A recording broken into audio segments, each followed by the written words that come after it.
헤르만 헤세, 시타르타. 인도의 서사실. 시작합니다.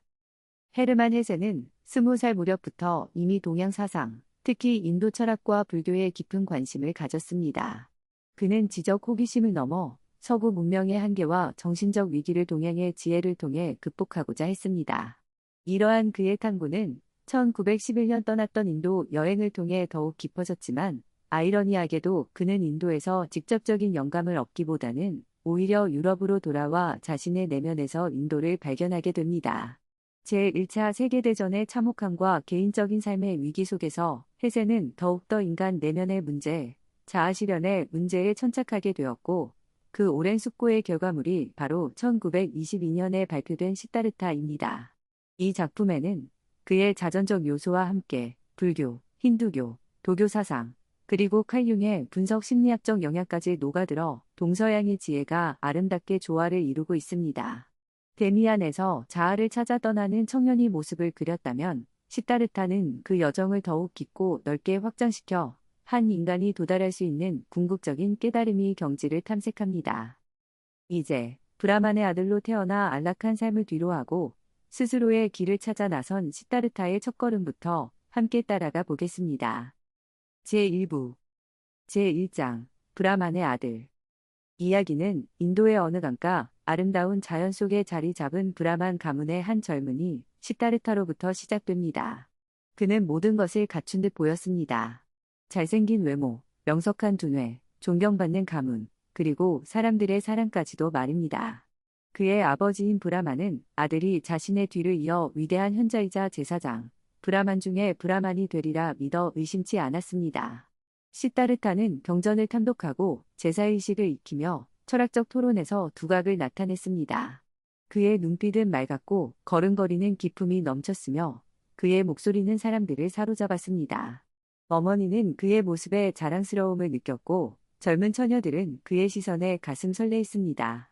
가장 가까운 친구인 고빈다는 시타르타를 그림자처럼 따르며 그를 숭배했습니다. 시타르타는 모두에게 사랑받는 존재였다. 그는 모두에게 기쁨을 주었고 모두에게 즐거움이었다. 하지만 시타르타의 내면은 겉으로 보이는 평온함과는 달리 깊은 불만과 의문으로 술렁이고 있었습니다. 그는 아버지와 스승들로부터 배운 모든 지식과 지혜가 진정한 해답을 주지 못한다고 느꼈습니다. 제사를 지내고 신들에게 기도를 올리는 것이 과연 궁극적인 해탈에 이르게 할 수 있을까? 아트만, 즉 진정한 자아는 경전 속에만 존재하는 것일까? 그는 끊임없이 질문했습니다. 그는 생각했습니다. 아버지의 사랑도, 어머니의 사랑도, 그리고 내 친구 고빈다의 사랑도 나를 영원히 행복하게 해주지는 못할 것이다. 그 어떤 것도 나를 만족시키지 못하고 충분하지 않으며 내 갈증을 풀어주지 못할 것이다. 이처럼 시타르타는 이미 어린 나이에 외부에서 주어지는 것들로는 채워질 수 없는 영혼의 깊은 갈망을 느끼고 있었던 것입니다. 이는 마치 목마른 사람이 바닷물을 마시는 것과 같아서 마시면 마실수록 더욱 갈증을 느끼는 상태와 비슷했을 것입니다. 시타르타의 불만은 단순한 사춘기적 반항이 아니었습니다. 그것은 진리에 대한 순수한 열정과 스스로 체험하고 깨닫고자 하는 강렬한 욕구에서 비롯된 것이었습니다. 그는 경전의 가르침이나 스승의 말을 통해 간접적으로 아는 것이 아니라 직접 자신의 삶 속에서 진리를 발견하고 싶었습니다. 그는 고뇌했습니다. 나는 나 자신에게서 나 홀로 배워야만 한다. 나는 나 자신의 제자가 되어야 한다. 나는 나 자신을 시타르타라는 존재를 알아야 한다. 이 구절은 시타르타의 전 여정을 관통하는 핵심적인 주제를 담고 있습니다. 그는 더 이상 타인이 만들어 놓은 길을 따라가는 것을 거부하고 스스로 길을 개척하려는 의지를 분명히 밝히고 있는 것입니다. 이는 헤세 자신이 평생 추구했던 개성화 과정, 즉 자기 실현의 길과도 깊이 연결됩니다. 우리 역시 살아가면서 사회가 정해놓은 성공의 기준이나 타인의 기대에 맞춰 살아가려는 유혹을 받곤 합니다. 하지만 시타르타는 진정한 자아는 오직 자기 자신만이 발견할 수 있다는 것을 이미 이른 시기에 직감했던 것입니다. 어느 날 마을에 사문들이 찾아옵니다. 그들은 모든 것을 버리고 고행을 통해 해탈을 추구하는 수행자들이었습니다. 앙상하게 마른 몸, 남루한 옷차림, 그러나 그들의 눈빛에는 세상의 번뇌를 초월한 듯한 평온함이 깃들어 있었습니다. 시타르타는 그들에게서 강한 이끌림을 느꼈습니다. 그들의 삶이야말로 자신이 찾던 길이 아닐까 하는 생각이 그의 마음을 사로잡았습니다. 그는 고빈다에게 자신의 결심을 털어놓았고 고빈다는 조금의 망설임도 없이 그를 따르기로 합니다. 고빈다에게 시타르타는 단순한 친구가 아니라 등불이자 스승과 같은 존재였기 때문입니다. 가장 큰 난관은 아버지였습니다. 시타르타는 아버지에게 사문이 되겠다고 말했지만 아버지는 완강히 반대했습니다. 아버지는 아들이 브라만의 길을 걷기를 바랐고 사문들의 고행은 헛된 것이라고 생각했습니다. 그러나 시타르타의 결심은 확고했습니다. 그는 아버지의 방 앞에서 꼼짝 않고 밤새도록 서서 자신의 의지를 보여주었습니다. 꼬박 하룻밤을 선 채로 아들을 지켜본 아버지는 마침내 시타르타의 굽힐 수 없는 열망을 인정하고 슬픔 속에서 그의 길을 허락합니다. 가거라, 숲으로 가서 사문이 되어라. 만일 내가 그곳에서 행복을 찾는다면 돌아와 내게 그 행복을 가르쳐다오. 만일 내가 실망한다면 다시 돌아와 아버지의 집에서 신들에게 제물을 바치거라. 아버지의 이 말 속에는 아들을 떠나보내는 슬픔과 함께 아들이 진정한 길을 찾기를 바라는 깊은 사랑이 담겨 있습니다. 이 이별 장면은 시타르타가 안락한 과거, 전통, 그리고 가족과의 유대를 끊고 미지의 세계로 첫 발을 내딛는 중요한 상징적 순간입니다. 그는 이제 더 이상 브라만의 아들 시타르타가 아니라 진리를 찾아 떠나는 한 명의 구도자가 된 것입니다. 시타르타의 이러한 선택은 어쩌면 우리 모두가 삶의 어느 순간에 직면하게 되는 근원적인 질문을 던집니다. 과연 우리는 안주할 것인가? 아니면 미지의 세계로 떠날 것인가? 익숙한 것들과의 결별은 언제나 두려움을 동반하지만 진정한 성장은 바로 그 두려움을 넘어설 때 시작되는 것인지도 모릅니다. 시타르타의 여정은 이제 막 시작되었지만 그의 내면에는 이미 거대한 변화의 씨앗이 뿌려진 것입니다. 그는 자신을 얽매던 모든 것을 뒤로하고 오직 진리만을 향해 나아가기로 결심했습니다. 그리고 그의 곁에는 변함없는 친구 고빈다가 함께 있었습니다. 다음 장에서는 그들이 사문들과 함께하며 어떤 경험을 하게 될지 함께 살펴보겠습니다. 제2장 사문들과 함께 아버지의 허락을 받은 시타르타는 고빈다와 함께 정든 집을 떠나 사문들의 무리에 합류합니다. 사문들은 당시 인도 사회에서 브라만교의 권위와 형식주의에 반발하여 극단적인 고행과 명상을 통해 해탈을 추구하던 수행자들이었습니다. 그들은 세속적인 모든 욕망을 버리고 육체를 학대함으로써 자아를 소멸시키려 했습니다. 시타르타는 열정적으로 사문들의 가르침을 따랐습니다. 그는 굶주림과 갈증, 더위와 추위를 견디는 법을 배웠고 숨을 멈추고 감각을 마비시키는 고행을 실천했습니다. 그는 자신의 몸을 마치 타인의 것처럼 혹은 죽은 것처럼 취급하며 자아를 벗어나려고 몸부림쳤습니다. 그는 생각했습니다. 자아란 무엇인가? 그것은 내가 느끼는 고통, 내가 느끼는 두려움, 내가 느끼는 갈망이다. 이것들을 죽여야 한다. 이것들을 없애야 한다. 시타르타는 사문들 사이에서도 뛰어난 수행자였습니다. 그는 누구보다 빠르게 고행의 기술을 익혔고 깊은 명상 상태에 도달하기도 했습니다. 그는 자아로부터 벗어나기 위해 수천 번이나 자아를 죽이는 연습을 했습니다. 그는 새가 되어 날아다니기도 하고 죽은 짐승이 되어 썩어 문드러지기도 하는 환상을 체험했습니다. 이러한 고행을 통해 그는 일시적으로 자아의 속박에서 벗어나는 듯한 느낌을 받기도 했습니다. 그는 말합니다. 나는 명상하는 법을 배웠고 기다리는 법을 배웠고 굶주리는 법을 배웠다. 그러나 이러한 노력에도 불구하고 그의 내면 깊은 곳에서는 여전히 풀리지 않는 의문이 남아 있었습니다. 과연 이것이 진정한 해탈일까? 자아를 억누르고 도피하는 것이 궁극적인 해결책일까? 3년이라는 시간이 흘렀습니다. 고빈다는 사문들의 가르침에 만족하며 점차 평온을 찾아가는 듯 보였지만 시타르타의 갈증은 더욱 깊어졌습니다. 그는 자신이 배운 모든 고행의 기술들이 결국은 일시적인 마취제에 불과하다는 것을 깨닫기 시작했습니다. 그는 고행을 통해 자아를 잠시 잊을 수는 있었지만 그 자아는 언제나 어김없이 다시 돌아왔습니다. 그는 마치 술 취한 사람이 잠시 고통을 잊는 것과 같다고 생각했습니다. 술이 깨면 현실의 고통은 더욱 생생하게 다가오는 것처럼 고행에서 깨어나면 자아의 문제는 여전히 그 자리에 남아 있었습니다. 그는 고빈다에게 이렇게 말합니다. 벗이여, 우리가 사문들에게서 배운 것은 무엇인가? 우리가 진정으로 배운 것이 있는가? 우리는 어떤 목표에 더 가까워졌는가? 시타르타는 사문들의 방식이 결국은 또 다른 형태의 속임수일 뿐이라고 결론 내립니다. 자아를 부정하고 소멸시키려는 노력 자체가 여전히 자아에 얽매여 있는 상태라는 것을 간파한 것입니다. 그는 생각했습니다. 자아를 속이고 자아로부터 도망치고 자아를 두려워하는 것은 모두 자아에 얽매이는 것이다. 이러한 길은 속임수의 길이며 미망의 길이다. 이 길은 진정한 알무로 인도하지 못한다. 이것은 매우 중요한 통찰입니다. 마치 그림자로부터 벗어나려고 발버둥 칠수록 그림자는 더욱 끈질기게 따라오는 것과 같습니다.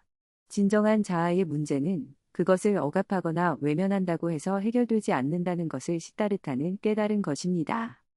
그는 또한 가장 나이 많고 지혜롭다고 여겨지는 사문조차도 아직 완전한 해탈에 이르지 못했다는 사실을 발견합니다.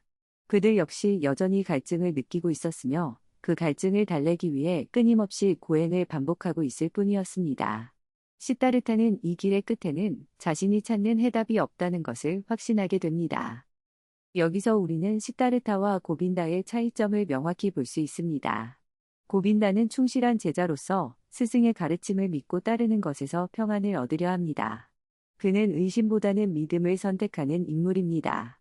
반면 시타르타는 끊임없이 질문하고 스스로 체험하고 자신의 내면의 목소리에 귀를 기울이는 인물입니다. 그는 어떤 권위나 가르침에도 맹목적으로 복종하지 않습니다. 이러한 시타르타의 주체적인 태도는 해세가 강조하는 자기 자신의 길을 가라는 메시지와 일맥상통합니다. 시타르타는 고빈다에게 사문들의 곁을 떠나겠다고 말합니다. 고빈다는 놀라움과 슬픔을 느끼지만 시타르타의 결심이 확고하다는 것을 알고 있습니다. 그때 고타마라는 깨달은 자, 즉 붓다에 대한 소문이 들려옵니다. 그는 윤회의 고통에서 벗어나는 길을 발견했고 많은 사람들에게 그 가르침을 전하고 있다고 합니다.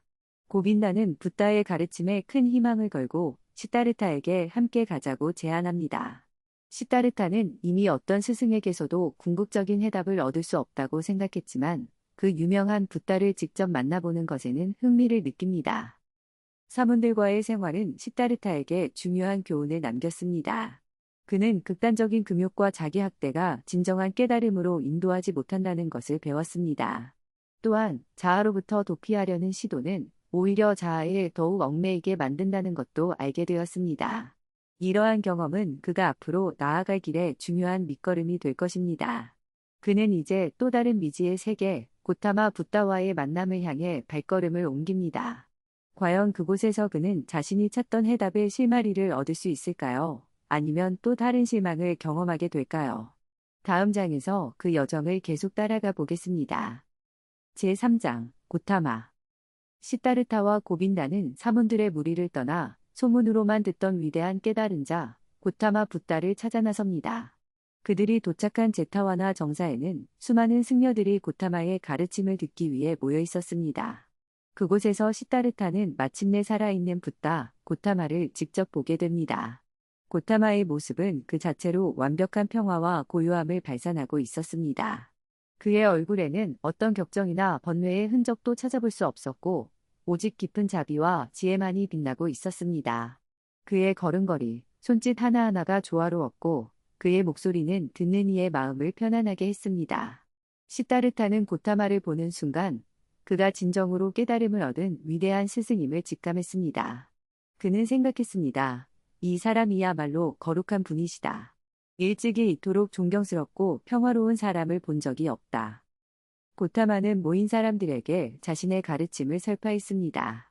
그는 세상의 고통과 그 원인, 그리고 고통에서 벗어나는 길, 즉 사성제와 팔정도에 대해 명쾌하고 논리적으로 설명했습니다. 그의 가르침은 빈틈없이 완벽했고 이치에 맞았으며 듣는 이에게 깊은 감명을 주었습니다.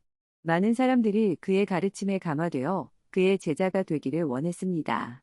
시타르타의 친구 고빈다 역시 고타마의 가르침 속에서 자신이 오랫동안 찾아 헤매던 진리를 발견했다고 느끼며 그의 제자가 되기로 결심합니다. 그러나 시타르타는 달랐습니다. 그는 고타마의 가르침이 훌륭하고 그 논리가 명석하다는 것을 인정했지만 이상하게도 그의 마음은 움직이지 않았습니다. 그는 고타마의 가르침 속에서 무언가 결정적인 것이 빠져 있다고 느꼈습니다. 그것은 마치 완벽하게 그려진 세계 지도와 같았지만 그 지도 위에는 아직 시타르타 자신이 가야 할 길이 표시되어 있지 않은 것과 같았습니다. 그는 고타마에게 다가가 그의 가르침에 대한 존경심을 표하면서도 자신은 그의 제자가 되지 않겠다고 말합니다. 시타르타는 고타마에게 이렇게 질문합니다. 존귀하신 분이시여, 당신은 해탈에 이르셨습니다. 당신은 스스로의 노력과 명상과 깨달음을 통해 다른 누구의 가르침도 없이 그 경지에 도달하셨습니다. 그런데 당신의 가르침은 그 완벽한 체계 속에서 당신 자신이 어떻게 그 깨달음에 이르렀는지 그 체험의 순간에 대해서는 말해주지 않습니다. 당신의 가르침은 세상의 법칙과 인과관계를 설명하지만 그 법칙을 뛰어넘는 개별적인 체험, 그 신비로운 순간에 대해서는 침묵하고 있는 것 같습니다. 이것은 시타르타의 핵심적인 문제의식을 보여줍니다. 그는 고타마의 가르침이 마치 잘 닦인 길과 같아서 많은 사람들을 안전하게 인도할 수는 있지만 그 길 자체가 목적지가 될 수는 없다고 생각했습니다. 진정한 깨달음은 타인이 만들어 놓은 길을 따라가는 것이 아니라 스스로의 발걸음으로 미지의 세계를 탐험하며 얻어지는 것이라고 믿었기 때문입니다. 그는 고타마에게 말합니다. 구원은 가르침을 통해 오는 것이 아닙니다. 아무도 가르침을 통해서는 구원받을 수 없습니다. 그것이 제가 생각하는 바입니다. 그는 고타마의 가르침이 지식을 줄 수는 있지만 지혜 그 자체, 즉 살아있는 체험을 통한 깨달음을 줄 수는 없다고 본 것입니다. 고타마는 시타르타의 날카로운 통찰력에 놀라움을 표하며 그의 의견을 존중합니다. 그는 시타르타에게 자신의 가르침의 목적은 세상의 고통을 줄이는 것이지 세상의 비밀을 설명하는 것이 아니라고 말합니다. 그리고 시타르타에게 너무 똑똑하지 말라고, 즉 지적인 분석만으로는 진리에 도달할 수 없음을 경고합니다. 이 대화는 제도화된 종교나 권위 있는 가르침에 대한 해세 자신의 비판적인 시각을 반영하는 동시에 시타르타의 독자적인 구도 여정의 당위성을 강조합니다. 결국 고빈다는 고타마의 제자로 남아 승려가 되고 시타르타는 다시 홀로 길을 떠나기로 결심합니다. 두 친구는 여기서 서로 다른 길을 가게 됩니다. 고빈다는 스승의 가르침 안에서 안정을 찾으려 하지만 시타르타는 여전히 불안정하고 험난한 자신만의 길을 고집합니다. 이별의 순간, 고빈다는 시타르타의 앞날을 걱정하지만 시타르타는 오히려 새로운 자유와 가능성에 대한 기대로 가득 차 있습니다. 그는 생각했습니다. 나는 더 이상 나 자신을 경멸하지 않을 것이다. 나는 더 이상 사문들이나 붓다의 가르침에 나를 맞추려 하지 않을 것이다. 나는 오직 시타르타 자신에게서 배울 것이다. 고타마와의 만남은 시타르타에게 중요한 전환점이 됩니다. 그는 위대한 깨달은 자를 직접 만났음에도 불구하고 그의 가르침에 귀의하지 않음으로써 자신의 길에 대한 확신을 더욱 굳히게 됩니다. 그는 이제 어떤 외부의 권위에도 의존하지 않고 오직 자신의 내면의 목소리와 스스로의 경험을 통해서만 진리를 찾겠다는 결심을 다집니다. 그는 이제 브라만의 아들도 사문도 그리고 붓다의 제자도 아닌 오직 시타르타 자신으로 존재하게 된 것입니다. 그의 앞에는 어떤 세계가 펼쳐질까요? 이제 그는 무엇을 배우고 경험하게 될까요? 그의 발걸음은 이제 막 새로운 장을 향해 나아가고 있습니다. 제4장 깨어남. 고타마 붓다와 친구 고빈다와 헤어진 시타르타는 깊은 숲속을 홀로 걷고 있었습니다. 그는 자신이 지금까지 의지해왔던 모든 것, 즉 아버지의 가르침, 사문들의 고행, 그리고 붓다의 지혜로부터 완전히 벗어났음을 느꼈습니다. 그는 더 이상 누군가의 제자도 아니었고 따라야 할 기율도 없었습니다. 처음에는 마치 어린아이가 부모를 잃은 듯한 깊은 외로움과 허무함이 그를 덮쳤습니다. 그는 생각했습니다. 나는 이제 아무것도 모른다. 나는 아무것도 가진 것이 없다. 나는 아무것도 배운 것이 없다. 그러나 이 절망적인 자각 속에서 역설적이게도 새로운 힘이 솟아나기 시작했습니다. 그것은 바로 깨어남이었습니다. 그는 자신이 과거의 시타르타가 아니라는 것을, 그리고 미래의 어떤 존재가 되어야 한다는 강박에서도 벗어났다는 것을 깨달았습니다. 그는 오직 현재 이 순간에 존재하는 나 자신을 발견한 것입니다. 그는 마치 오랜 잠에서 깨어난 사람처럼 세상을 전혀 새로운 눈으로 바라보기 시작했습니다. 그는 주위를 둘러보았습니다. 햇살이 나뭇잎 사이로 쏟아지고 있었고, 새들은 지저귀고 있었으며, 꽃들은 형형색색의 아름다움을 뽐내고 있었습니다.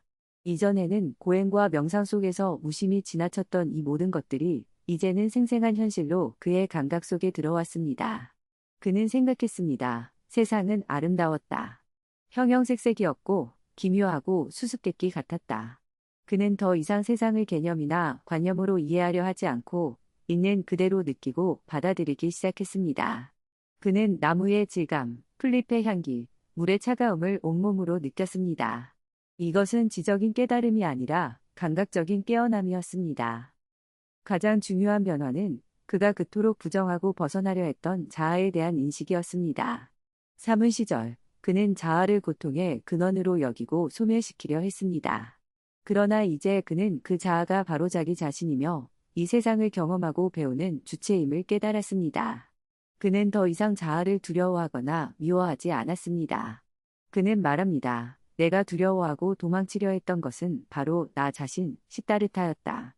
나는 이제 그 시다르타로부터 아무것도 배우지 않고는, 그를 이해하지 않고는 그로부터 벗어날 수 없다는 것을 깨달았다. 이것은 마치 자신의 그림자를 없애려고 애쓰기보다는 그 그림자와 함께 춤추는 법을 배우는 것과 같습니다. 이 깨어남의 순간은 시다르타의 여정에서 매우 중요한 분기점입니다. 그는 이제 더 이상 과거의 이상이나 미래의 목표에 얽매이지 않고 오직 현재의 자신과 세상을 긍정하게 됩니다. 그는 더 이상 어떤 스승이나 가르침을 찾지 않기로 결심합니다. 그의 유일한 스승은 이제 자기 자신과 그가 직접 경험하는 세상뿐이었습니다. 그는 생각했습니다. 나는 이제 시다르타, 깨어난 자이다. 나는 다른 어떤 것도 되지 않을 것이다.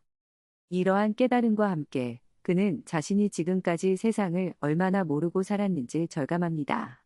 그는 경전과 명상 속에서 관념적인 세계만을 탐구했을 뿐 실제 살아 숨쉬는 세상의 비밀에 대해서는 무지했습니다.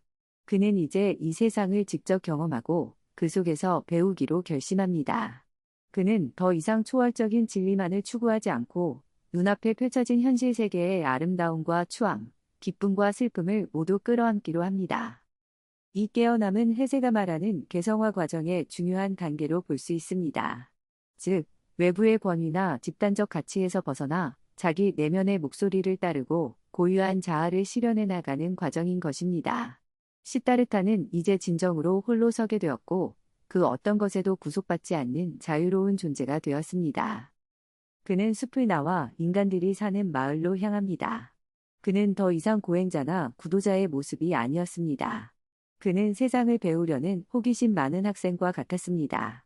그의 눈은 빛나고 있었고 그의 마음은 열려 있었습니다.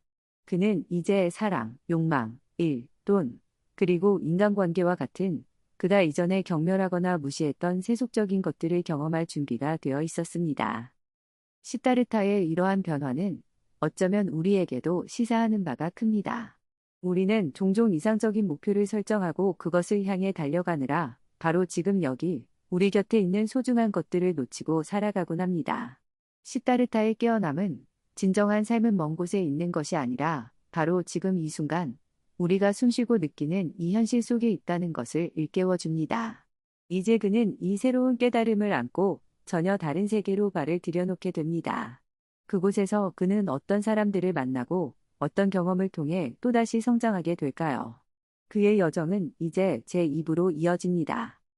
제2부 제5장 카말라 숲을 나온 시다르타는 이제까지와는 전혀 다른 세계, 즉 감각적이고 세속적인 삶 속으로 걸어 들어갑니다. 그는 더 이상 초월적인 진리만을 갈망하는 고행자가 아니었습니다. 그는 이제 자신의 몸과 마음으로 세상을 직접 체험하고 배우려는 호기심 많은 탐험가였습니다. 그의 첫 번째 목적지는 한 번도 경험해보지 못한 사랑의 세계였습니다. 그리고 그 세계로 그를 인도할 사람은 도시에서 가장 아름답고 유명한 유녀, 카말라였습니다. 시다르타는 우연히 강가에서 목욕을 하고 나오는 카말라를 보게 됩니다. 그녀의 아름다움과 당당함, 그리고 그녀에게서 풍겨나오는 세속적인 매력은 시다르타에게 강렬한 인상을 남겼습니다. 그는 이전에 한 번도 느껴보지 못한 종류의 이끌림을 느꼈습니다. 그는 카말라에게 다가가 그녀에게 사랑의 기술을 배우고 싶다고 당돌하게 말합니다. 카말라는 그의 순수하면서도 대담한 태도에 흥미를 느끼지만 그가 아무것도 가진 것이 없는 빈털터리임을 알고는 그에게 먼저 돈과 좋은 옷, 그리고 선물을 가져오라고 요구합니다. 이것은 시타르타에게 새로운 도전이었습니다. 그는 이제까지 돈이나 물질적인 것에 전혀 관심을 두지 않고 살아왔습니다. 하지만 그는 카말라를 통해 사랑을 배우기 위해서라면 기꺼이 이 세속적인 게임에 참여하기로 결심합니다. 그는 카말라에게 자신이 가진 세 가지 능력, 즉 생각하는 것, 기다리는 것, 굶주리는 것을 팔겠다고 말합니다. 이것은 그가 사문 시절 고행을 통해 얻은 능력이지만 이제는 세속적인 목적을 위해 사용될 것입니다. 카말라는 그의 비범함과 진지함에 더욱 매료되고 그를 부유한 상인 카마스와미에게 소개해 줍니다. 시타르타는 카말라의 도움으로 점차 세속적인 삶에 적응해 나갑니다. 그는 좋은 옷을 입고 맛있는 음식을 먹고 사람들과 어울리는 법을 배웁니다. 그리고 무엇보다도 그는 카말라에게서 사랑의 기쁨과 기술을 배웁니다. 카말라는 단순한 유녀가 아니었습니다. 그녀는 지혜롭고 섬세하며 인간의 마음을 꿰뚫어보는 통찰력을 지닌 여인이었습니다. 그녀는 시타르타에게 육체적인 사랑뿐만 아니라 정신적인 교감과 세련된 대화의 즐거움도 가르쳐 줍니다. 시타르타는 카말라를 통해 이전에 경멸했던 감각적인 세계의 아름다움과 즐거움을 만끽합니다. 그는 생각했습니다. 카말라는 단순한 쾌락의 대상이 아니었다. 그녀는 스승이었고 친구였으며 삶의 기쁨을 가르쳐주는 안내자였다. 카말라와의 관계는 시타르타에게 중요한 변화를 가져옵니다. 그는 더 이상 추상적인 관념에만 머무르지 않고 구체적인 현실 속에서 살아가는 법을 배웁니다. 그는 사랑을 통해 타인과 깊이 연결되는 경험을 하고 그 과정에서 자신의 감정이 얼마나 풍부하고 다양한지를 깨닫게 됩니다. 그는 카말라의 입술에서, 눈빛에서, 몸짓에서 이전에는 알지 못했던 새로운 세계를 발견합니다. 하지만 동시에 시타르타의 내면에서는 갈등이 시작됩니다. 그가 세속적인 쾌락에 빠져들수록 그의 마음속 깊은 곳에서 들려오던 내면의 목소리는 점점 더 희미해져 갔습니다. 그는 한때 그토록 중요하게 여겼던 영적인 탐구가 이제는 하찮고 멀게 느껴지기 시작했습니다. 그는 카말라를 사랑했지만 그 사랑이 그를 완전한 만족으로 이끌지는 못했습니다. 그는 여전히 무언가를 갈망하고 있었지만 그것이 무엇인지는 알 수 없었습니다. 카말라 역시 시타르타의 비범함을 알아보았습니다. 그녀는 그가 다른 남자들과는 다르다는 것을, 그가 언젠가는 자신을 떠나 더 높은 것을 추구하리라는 것을 예감했습니다. 그녀는 시타르타에게 깊은 애정을 느꼈지만 그를 소유하려 하지는 않았습니다. 그녀는 그에게 사랑을 가르쳐 주었지만 동시에 그가 자신의 길을 가도록 놓아줄 준비도 되어 있었습니다. 시타르타가 카말라를 통해 경험한 사랑은 그가 이전에 가졌던 사랑의 관념과는 전혀 다른 것이었습니다. 브라만의 아들로서 받았던 가족의 사랑, 고빈다와의 우정과는 또 다른 육체와 정신이 결합된 인간적인 사랑이었습니다. 이 경험은 그의 인간 이해를 더욱 깊게 만들었고 앞으로 그가 겪게 될 더 큰 사랑의 실현을 위한 준비 과정이기도 했습니다. 카말라와의 만남은 시타르타에게 세속적인 삶의 단맛과 함께 그 한계 또한 어렴풋이 느끼게 합니다. 그는 사랑의 기쁨을 알게 되었지만 그것만으로는 영혼의 갈증을 완전히 해소할 수 없다는 것도 깨닫기 시작합니다. 그의 여정은 이제 또 다른 국면으로 접어들고 있습니다. 그는 상인 카마스와미 밑에서 일하며 부와 명예를 얻는 세속적인 성공의 길로 나아가게 됩니다. 과연 그 길의 끝에는 무엇이 기다리고 있을까요? 제6장 사람들 사이에서 카말라의 소개로 시타르타는 부유한 상인 카마스와미 밑에서 일을 시작합니다. 카마스와미는 처음에는 시타르타의 순진하고 세상 물정 모르는 태도를 못마땅하게 여기지만 곧 그의 명석함과 정직함, 그리고 특히 기다리는 능력에 감탄하게 됩니다. 시타르타는 사문 시절 닦았던 인내심과 집중력을 사업에 적용하여 놀라운 성과를 거두기 시작합니다. 그는 거래에서 조급해하지 않고 적절한 때를 기다릴 줄 알았으며 사람들의 마음을 읽는데도 능숙했습니다. 점차 시타르타는 성공한 상인으로 변모해 갑니다. 그는 좋은 옷을 입고 하인들을 거느리며 큰 저택에서 살게 됩니다. 그는 돈을 벌고 그 돈으로 카말라에게 값비싼 선물을 하고 그녀와 함께 화려한 생활을 즐깁니다. 그는 사람들 사이에서 존경과 부러움을 받으며 세속적인 성공의 정점을 향해 나아가는 것처럼 보였습니다. 그는 도박을 즐기고 춤을 추며 여자들과 어울리고 술을 마셨습니다. 한때 그가 그토록 경멸했던 세속적인 쾌락과 유의에 깊이 빠져든 것입니다. 그러나 이러한 외적인 성공과 화려함 뒤에는 깊은 공허감과 권태가 자리 잡고 있었습니다. 시타르타는 자신이 하는 일들이 결국은 의미 없는 게임에 불과하다는 것을 느끼기 시작했습니다. 돈을 벌고 쓰는 것, 사람들과 피상적인 관계를 맺는 것, 감각적인 쾌락을 쫓는 것, 이 모든 것들이 그의 영혼을 조금씩 병들게 하고 있었습니다. 그는 생각했습니다. 이것이 정말 내가 원했던 삶인가? 나는 무엇을 위해 이 모든 것을 하고 있는가? 그의 내면에서 들려오던 맑고 분명했던 목소리는 이제 거의 들리지 않게 되었습니다. 한때 그를 진리로 이끌었던 그 목소리는 세속적인 소음과 욕망의 안개 속에 갇혀버린 듯했습니다. 그는 마치 잠자는 사람처럼 혹은 꿈속을 헤매는 사람처럼 살아가고 있었습니다.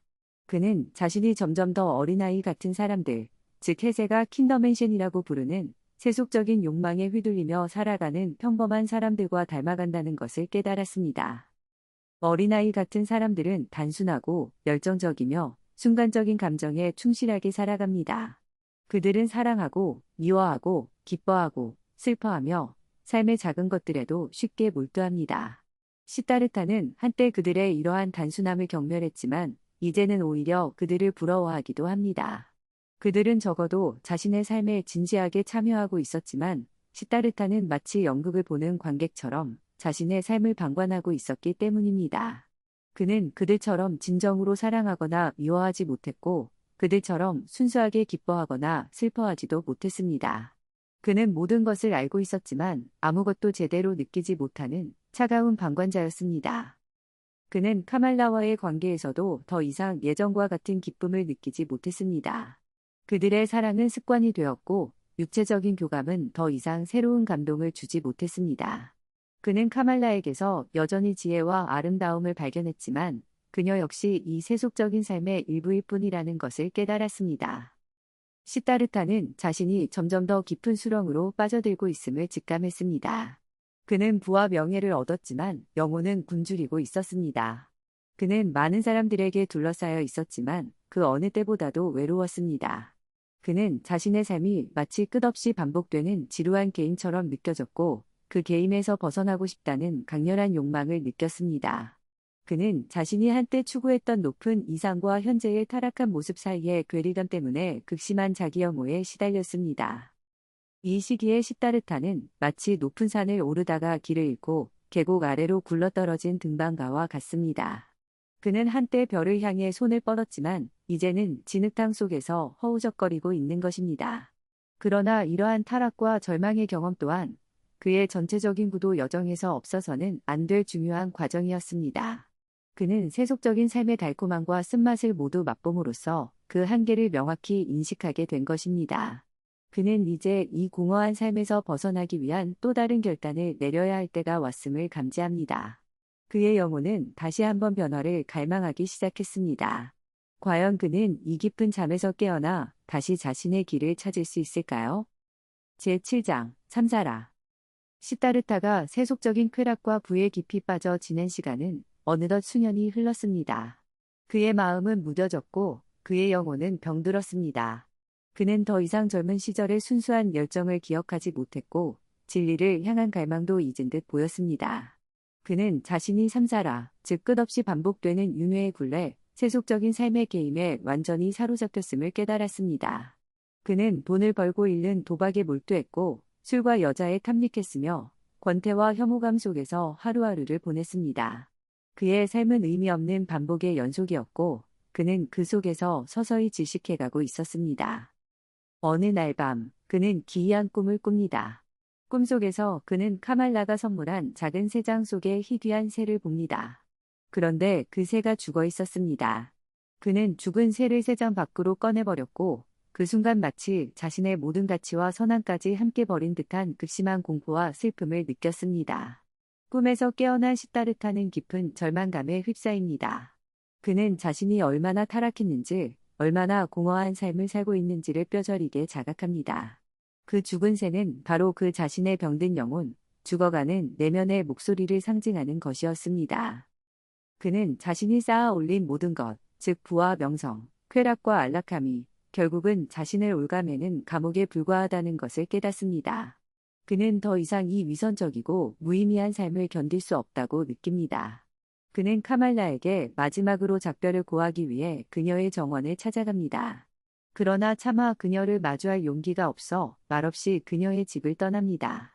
그가 떠난 후 카말라는 자신이 시타르타의 아이를 임신했다는 사실을 알게 되지만 시타르타는 이 사실을 모른 채 영원히 그녀 곁을 떠납니다. 시타르타는 모든 것을 버리고 다시 한번 방랑길에 오릅니다. 그는 자신이 그토록 혐오했던 세속적인 삶에서 벗어났다는 안도감을 느끼는 동시에 자신의 실패와 타락에 대한 깊은 수치심과 절망감에 휩싸입니다. 그는 강가에 이르러 더 이상 살아갈 의미를 찾지 못하고 강물에 몸을 던져 죽으려고 합니다. 그는 생각했습니다. 이제 끝이다. 더 이상 나아갈 길도 돌아갈 길도 없다. 이 고통스러운 삶을 끝내는 것만이 유일한 해결책이다. 그의 마음은 극도의 피로와 절망으로 가득 차 있었습니다. 이 삼사라의 장은 시타르타의 여정에서 가장 어둡고 고통스러운 시기입니다. 그는 세속적인 삶의 모든 쾌락을 맛보았지만 그 대가로 자신의 영혼을 잃어버릴 뻔했습니다. 그는 인간이 빠질 수 있는 가장 깊은 유혹과 타락의 심연을 경험한 것입니다. 그러나 해제는 이러한 경험조차도 헛된 것이 아니라고 말합니다. 시타르타는 이 극단적인 경험을 통해 세속적인 가치들의 허무함을 철저히 깨닫고 진정한 가치를 향한 새로운 갈망을 품게 되기 때문입니다. 마치 가장 어두운 밤하늘에서 별이 가장 밝게 빛나듯이 가장 깊은 절망 속에서 새로운 희망의 씨앗이 싹틀 수 있는 것입니다. 시타르타가 겪은 이러한 위기는 해세 자신의 개인적인 경험과도 깊이 관련되어 있습니다. 해세 역시 삶의 여러 단계에서 깊은 정신적 위기를 겪었고 그때마다 새로운 돌파구를 찾아 나아갔습니다. 시타르타의 이야기는 어쩌면 우리 모두가 삶에서 겪을 수 있는 방황과 타락, 그리고 그것을 극복해 나가는 과정을 상징적으로 보여주는 것인지도 모릅니다. 중요한 것은 실패하고 넘어지는 것이 아니라 넘어진 자리에서 다시 일어나 새로운 길을 찾아 나서는 용기입니다. 이제 시타르타는 삶의 가장 밑바닥까지 추락했습니다. 그는 모든 것을 잃었고 심지어 자기 자신마저도 잃어버린 듯 보입니다. 과연 그는 이 절망적인 상황에서 벗어나 다시 한번 구원의 빛을 발견할 수 있을까요? 그의 영혼은 어떤 기적을 통해 다시 소생하게 될까요? 그의 여정은 이제 가장 극적인 전환점을 맞이하게 됩니다. 제8장 강가에서 모든 것을 잃고 절망에 빠진 시타르타는 강가에 이르러 죽음을 결심합니다. 그는 더 이상 살아갈 힘도 의미도 찾지 못하고 차가운 강물 속으로 몸을 던지려는 순간 그의 의식 깊은 곳에서 어떤 소리가 들려옵니다. 그것은 바로 우주의 근원적인 소리, 성스러운 음절옴이었습니다. 그 소리는 그의 온몸을 관통하며 그의 혼란스러운 마음을 진정시키고 깊은 평화 속으로 그를 이끌었습니다. 그는 자신도 모르게 강둑에 쓰러져 깊은 잠에 빠져듭니다. 얼마나 시간이 흘렀을까? 시타르타는 마치 새로 태어난 사람처럼 상쾌하게 잠에서 깨어납니다. 그의 마음을 짓누르던 절망과 자기 혐오는 사라지고 대신 깊은 평온함과 감사의 마음이 그를 채우고 있었습니다. 그는 자신이 죽지 않고 살아있다는 사실에 그리고 옴이라는 성스러운 소리가 자신을 구원했다는 사실에 깊이 감사합니다. 그는 마치 어린아이처럼 순수하고 새로운 눈으로 세상을 바라보게 됩니다. 그는 강물을 바라보며 생각했습니다. 나는 다시 시작할 수 있다. 나는 이 강물처럼 끊임없이 흐르며 변화할 수 있다. 그때 그의 곁을 지나가던 한 승려가 그를 발견합니다. 놀랍게도 그는 바로 옛 친구 고빈다였습니다. 고빈다는 오랜 세월 동안 고타마 붓다의 제자로서 수행에 정진해왔지만 여전히 완전한 평화를 찾지 못하고 있었습니다. 그는 초라한 모습으로 잠들어 있는 시타르타를 처음에는 알아보지 못합니다. 시타르타는 자신의 타락했던 과거를 부끄러워하면서도 고빈다와의 재회를 기뻐합니다. 고빈다는 시타르타의 극적인 변화, 즉 그의 옷차림과 외모는 세속적으로 변했지만 그의 눈빛에는 이전보다 더 깊은 평화와 지혜가 깃들어 있음을 보고 놀라워합니다. 두 친구는 잠시 이야기를 나누지만 그들의 길은 여전히 달랐습니다. 고빈다는 여전히 가르침을 통해 진리를 찾으려 했고, 시타르타는 이제 자신의 내면과 자연 속에서 진리를 발견하려 했습니다. 고빈다는 다시 자신의 길을 떠나고 시타르타는 강가에 홀로 남습니다. 시타르타는 강물을 하염없이 바라봅니다. 그는 강물이 끊임없이 흐르면서도 항상 그 자리에 존재한다는 사실에 깊은 감명을 받습니다. 강물은 과거와 현재와 미래를 모두 담고 있었고 시작도 끝도 없이 영원히 흘러가고 있었습니다. 그는 강물 속에서 자신의 삶의 모습을 발견합니다. 그의 삶 역시 수많은 변화와 굴곡을 거쳐왔지만 그 모든 경험들이 결국은 하나의 흐름 속에서 연결되어 있다는 것을 깨닫습니다. 그는 생각했습니다. 강은 알고 있다. 모든 것을. 강에게서 모든 것을 배울 수 있다. 이 강가에서의 옴체험과 깊은 잠, 그리고 깨어남은 시타르타의 여정에서 결정적인 전환점입니다. 그는 죽음의 문턱에서 다시 살아났고 세속적인 삶의 모든 때를 벗어버리고 새로운 영혼으로 거듭난 것입니다. 이는 마치 불사조가 재 속에서 다시 태어나는 것과 같은 상징적인 죽음과 재생의 과정입니다. 옴이라는 소리는 단순한 음절이 아니라 우주의 근원적인 생명력, 모든 존재를 하나로 묶는 통합의 원리를 상징합니다. 시타르타는 이 소리를 통해 자신 역시 우주의 일부이며 모든 존재와 연결되어 있다는 깊은 깨달음을 얻은 것입니다. 강은 이제 시타르타에게 단순한 자연물이 아니라 위대한 스승이자 안내자가 됩니다. 그는 강물에게서 듣는 법, 기다리는 법, 그리고 모든 것을 포용하는 법을 배우기 시작합니다.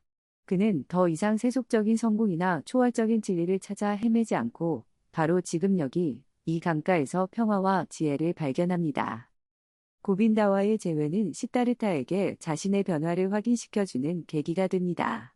그는 자신이 얼마나 멀리 왔는지 그리고 얼마나 깊이 성장했는지를 깨닫게 됩니다. 그는 더 이상 과거의 자신을 부끄러워하거나 후회하지 않습니다. 모든 경험은 그를 지금의 모습으로 이끌기 위한 필연적인 과정이었음을 받아들입니다. 시타르타는 이제 새로운 삶을 시작할 준비가 되었습니다. 그는 더 이상 혼자가 아니었습니다.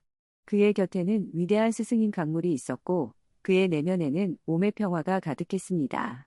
그는 이제 강가에서 새로운 인연을 만나 더욱 깊은 지혜를 향해 나아가게 될 것입니다. 그의 영혼은 마침내 진정한 안식처를 찾은 듯 보입니다. 제9장 뱃사공. 강가에서 새로운 삶을 시작하기로 결심한 시타르타는 우연히 한 늙은 뱃사공을 만나게 됩니다. 그의 이름은 바수데바였습니다. 바수데바는 평생을 강가에서 배를 저으며 살아온 단순하지만 깊은 지혜를 가진 노인이었습니다. 그의 얼굴에는 세월의 흔적이 깊이 새겨져 있었지만 그의 눈빛은 어린아이처럼 맑고 평화로웠습니다.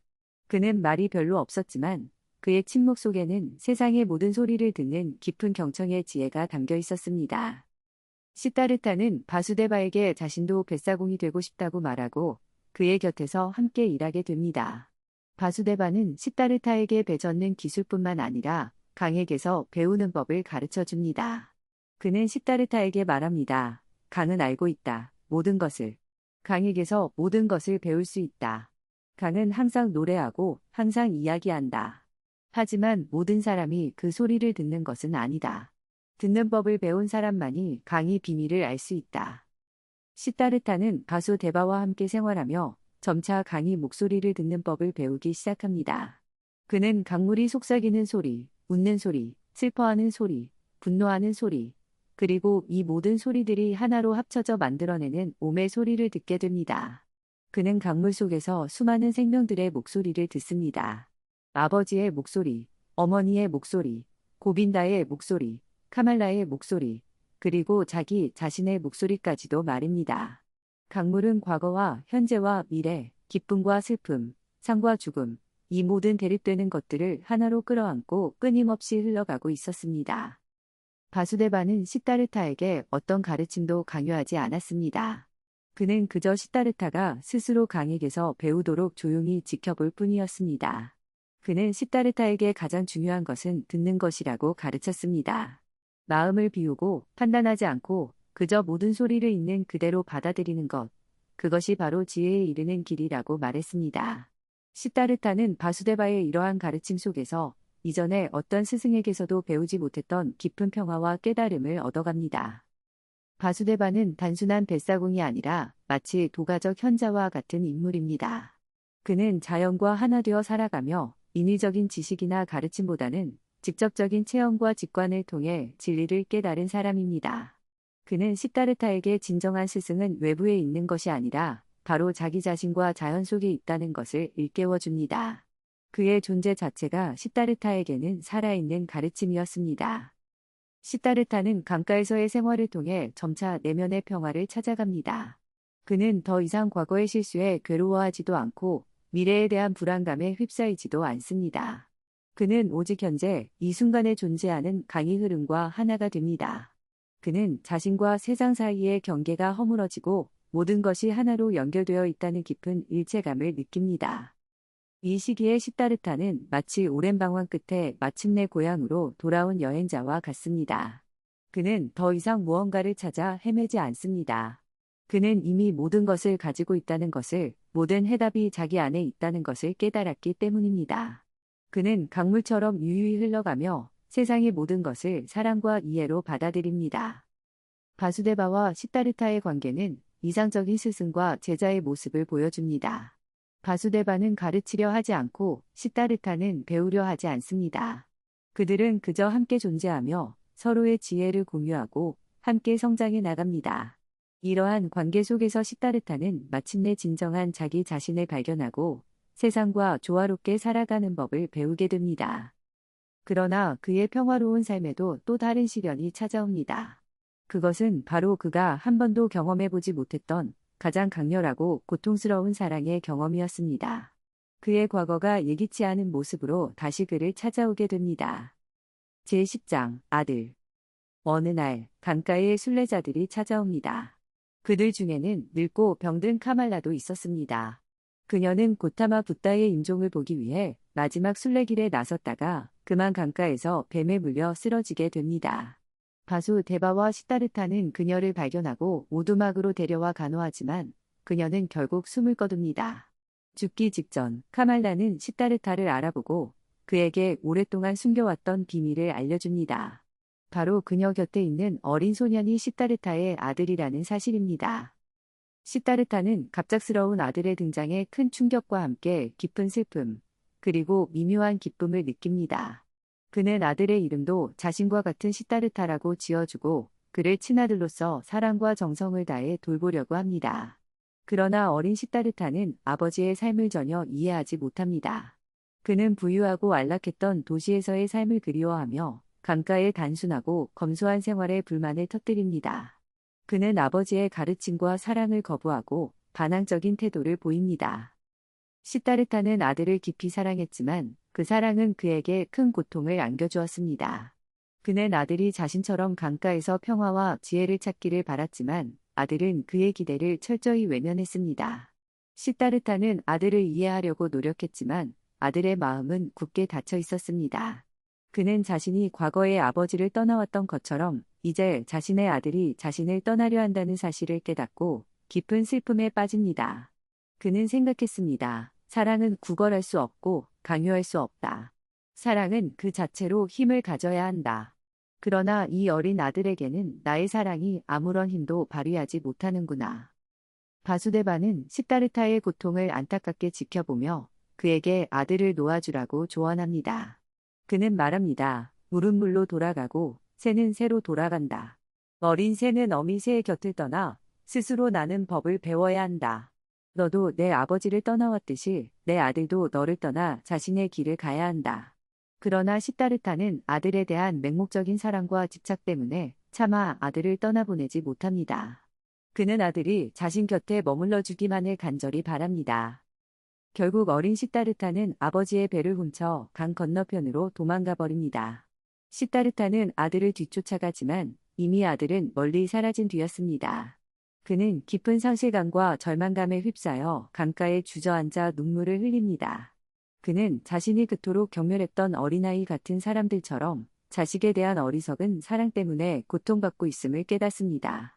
그는 자신이 아직도 세속적인 감정의 속박에서 완전히 벗어나지 못했음을 절감합니다. 이 아들과의 경험은 시타르타에게 가장 혹독한 시련이었습니다. 그는 이전에 카말라를 통해 세속적인 사랑의 기쁨을 배웠다면 이제 아들을 통해 사랑의 고통과 슬픔, 그리고 집착의 위험성을 처절하게 체험한 것입니다. 그는 자신이 아들을 사랑한다고 생각했지만 그 사랑 속에는 아들을 자신의 뜻대로 만들려는 이기적인 욕망이 숨어 있었음을 깨닫습니다. 진정한 사랑은 소유하려는 것이 아니라 상대방의 자유를 존중하고 놓아주는 것임을 그는 이 고통스러운 경험을 통해 배우게 됩니다. 아들을 잃은 슬픔은 시타르타를 다시 한번 깊은 성찰로 이끕니다. 그는 자신의 상처와 고통을 통해 세상 모든 아버지들의 마음을, 모든 인간적인 사랑의 아픔을 이해하게 됩니다. 이 경험은 그를 더욱 겸손하게 만들고 그의 지혜를 더욱 깊게 합니다. 그는 이제 진정한 깨달음의 문턱에 한 걸음 더 다가서게 됩니다. 그의 상처는 아물고 그 자리에는 더 큰 사랑과 이해가 자리 잡을 것입니다. 제11장 아들을 잃은 깊은 슬픔과 고통 속에서 시타르타는 다시 강물을 바라봅니다. 그의 마음은 상처로 가득했지만 그는 더 이상 절망하지 않았습니다. 그는 자신의 고통을 통해 세상 모든 존재들이 겪는 고통을 이해하게 되었고 그 고통 속에서도 여전히 존재하는 사랑과 연결감을 느끼기 시작했습니다. 그는 강물에게 귀를 기울였습니다. 강물은 여전히 수많은 목소리로 노래하고 있었습니다. 웃음과 울음, 기쁨과 슬픔, 탄생과 죽음, 그 모든 상반되는 것들이 강물 속에서 하나로 어우러져 흐르고 있었습니다. 그 순간 시타르타는 강물 속에서 자신의 아버지의 얼굴을, 자신의 얼굴을, 그리고 아들의 얼굴을 보았습니다. 그 모든 얼굴들은 시간 속에서 변화하고 흘러갔지만 결국은 하나의 강물로 이어져 있었습니다. 그는 더 이상 자신과 타인을 구분하지 않았습니다. 그는 모든 존재가 하나의 생명으로 연결되어 있으며 모든 시간이 영원한 현재 속에 함께 존재한다는 것을 깨달았습니다. 과거의 고통도, 미래의 불안도, 현재의 기쁨도 모두 이 거대한 생명의 흐름 속에서 의미를 가졌습니다. 그는 마침내 몸의 진정한 의미를 체득합니다. 몸은 단순한 음절이 아니라 우주의 모든 소리, 모든 존재, 모든 시간이 하나로 통합된 완벽한 조화의 상태를 의미하는 것이었습니다. 그는 더 이상 고통을 피하려 하지 않고 기쁨만을 추구하지도 않았습니다. 그는 삶의 모든 측면을 있는 그대로 받아들이고 그 모든 것 속에서 신성한 일체감을 느꼈습니다. 그는 생각했습니다. 모든 것이 좋다. 모든 것이 완벽하다. 모든 고통도, 모든 기쁨도, 모든 선과 악도, 결국은 이 위대한 옴 속에서 하나가 된다. 이 깨달음의 순간 시타르타의 얼굴에는 깊은 평화와 미소가 떠올랐습니다. 그것은 모든 것을 이해하고 모든 것을 사랑하며 모든 것을 포용하는 성자의 미소였습니다. 그의 오랜 친구이자 스승이었던 바수데바는 시타르타의 변화를 알아보고 그가 마침내 깨달음의 경지에 이르렀음을 직감합니다. 바수데바는 자신의 역할이 끝났음을 알고 조용히 시타르타에게 작별을 고하고 숲속으로 사라집니다. 그는 마치 자신의 임무를 완수한 수호천사처럼 혹은 시타르타의 또 다른 자아처럼 그의 깨달음을 돕고 호련히 떠나간 것입니다. 바수데바의 떠남은 시타르타가 이제 완전한 홀로서기를 이루었음을 상징합니다. 시타르타는 이제 더 이상 강가에서 배를 젓는 뱃사공이 아니었습니다. 그는 강 그 자체가 되었고 우주 그 자체가 되었습니다. 그는 시간의 환상에서 벗어나 영원한 현재를 살았고 개별적인 자아의 한계를 넘어 모든 존재와 하나가 되었습니다. 이것이 바로 해세가 시타르타를 통해 보여주고자 했던 궁극적인 깨달음이 경지 즉 모든 대립과 갈등이 사라지고 오직 사랑과 조화만이 존재하는 합일의 상태입니다. 이옴의 장은 시타르타의 기나긴 구도 여정의 정점입니다.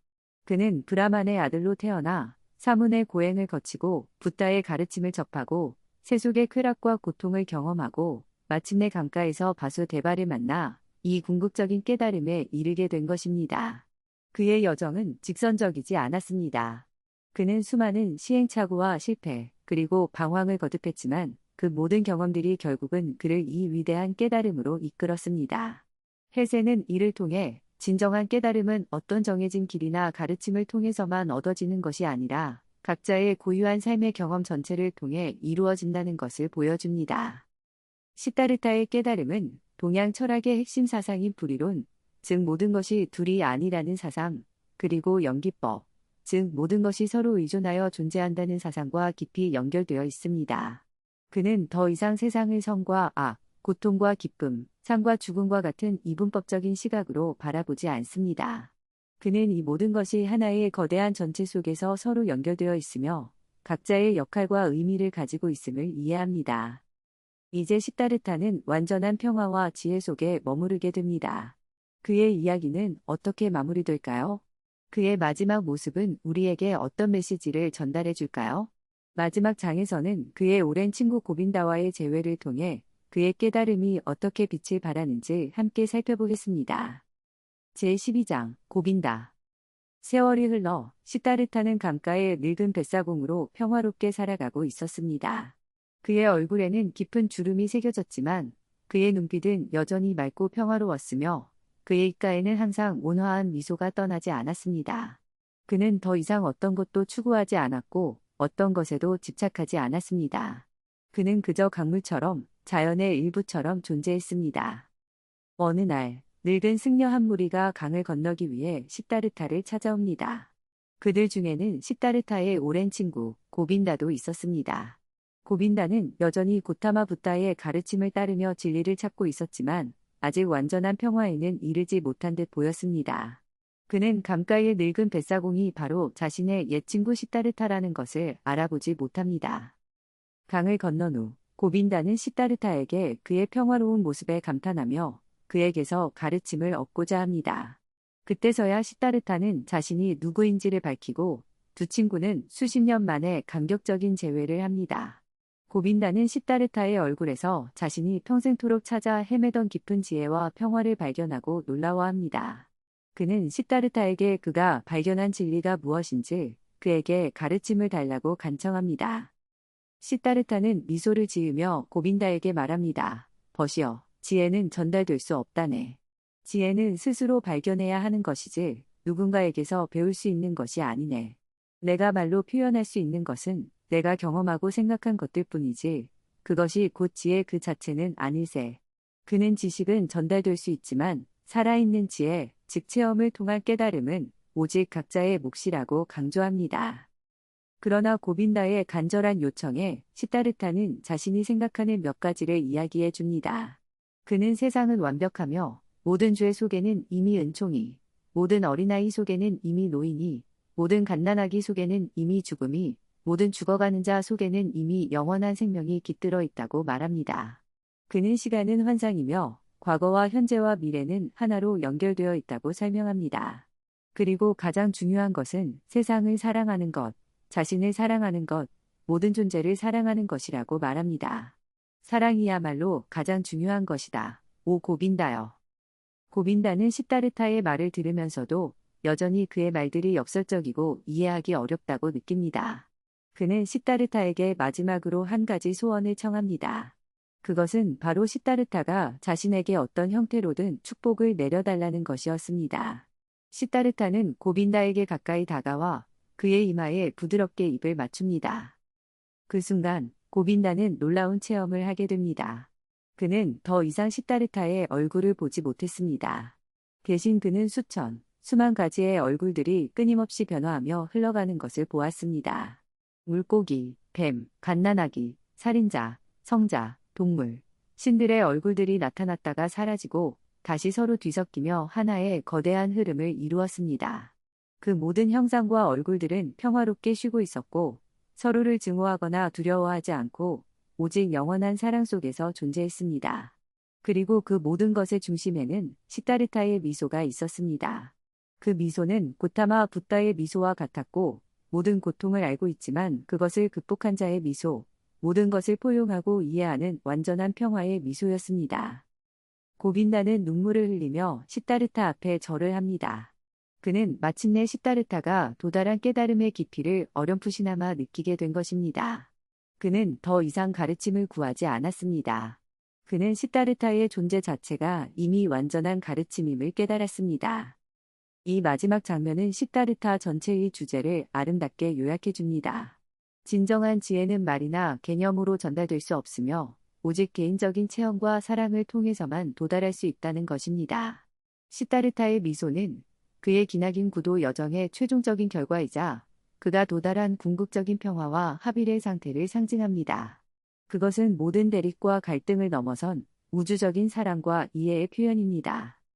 고빈다는 시다르타와의 마지막 만남을 통해 비록 완전한 깨달음에 이르지는 못했을지라도 진리의 한 자락을 맛보게 됩니다. 그는 이제 자신만의 방식으로 그 깨달음을 향해 나아갈 것입니다. 시다르타의 이야기는 여기서 끝나지만 그의 미소는 독자들의 마음속에 영원히 남아 각자의 삶 속에서 진정한 자아를 찾고 사랑을 실천하도록 이끌어줄 것입니다. 결론.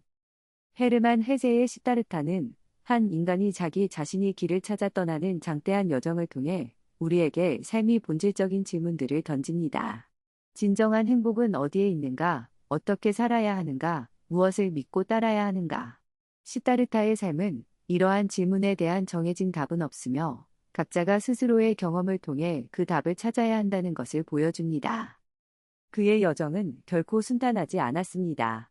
그는 브라만의 안락한 삶을 버리고 사문의 고행을 통해 자아를 부정하려 했으며 고타마 붓다의 위대한 가르침 앞에서도 자신의 길을 고집했습니다. 그는 세속적인 쾌락에 빠져 타락하기도 했고 사랑하는 아들을 잃는 깊은 슬픔을 겪기도 했습니다. 그러나 이 모든 경험들은 헛되지 않았습니다. 각각의 단계는 그에게 새로운 깨달음을 주었고 그를 더욱 성숙하게 만들었습니다. 그는 지식을 넘어선 지혜를, 가르침을 넘어선 체험을, 그리고 분리를 넘어선 합의를 추구했습니다. 시다르타가 우리에게 주는 가장 중요한 메시지 중 하나는 바로 자기 자신이 길을 가라는 것입니다. 외부의 권위나 타인의 기대에 휩쓸리지 않고 자신의 내면의 목소리에 귀를 기울이며 용기 있게 자신만의 길을 개척해 나가는 것, 그것이 바로 진정한 자아 실현의 길임을 헤세는 강조합니다. 또한 모든 경험은 소중하며 심지어 실패와 고통조차도 우리를 성장시키는 밑거름이 될 수 있다는 것을 일깨워 줍니다. 시다르타가 마침내 도달한 옴의 경지 즉 모든 존재가 하나로 연결되어 있으며 사랑과 조화 속에 존재한다는 깨달음은 분열과 갈등으로 가득 찬 현대 사회를 살아가는 우리에게 깊은 울림을 줍니다. 우리가 서로를 이해하고 자연과 조화롭게 살아가며 모든 생명을 존중하는 마음을 가질 때 비로소 진정한 평화를 얻을 수 있다는 것을 그의 이야기는 가르쳐 줍니다. 시다르타의 강물처럼 우리의 삶도 끊임없이 흐르며 변화합니다. 때로는 거센 물살에 휩쓸리기도 하고 때로는 잔잔한 수면 위를 평화롭게 흘러가기도 할 것입니다. 중요한 것은 그 흐름 속에서 길을 잃지 않고 자신만의 리듬을 찾아 끊임없이 배우고 성장하며 마침내 강물처럼 모든 것을 포용하고 사랑하는 존재가 되는 것입니다. 시다르타의 여정이 여러분 각자의 삶 속에서 자신만의 옴을 발견하고 평화로운 미소를 지을 수 있는 작은 등불이 되기를 바랍니다. 그의 이야기는 끝났지만 우리의 이야기는 지금부터 시작입니다. 당신의 강은 지금 어디로 흐르고 있습니까? 그 물결 속에서 당신은 어떤 노래를 듣고 있습니까?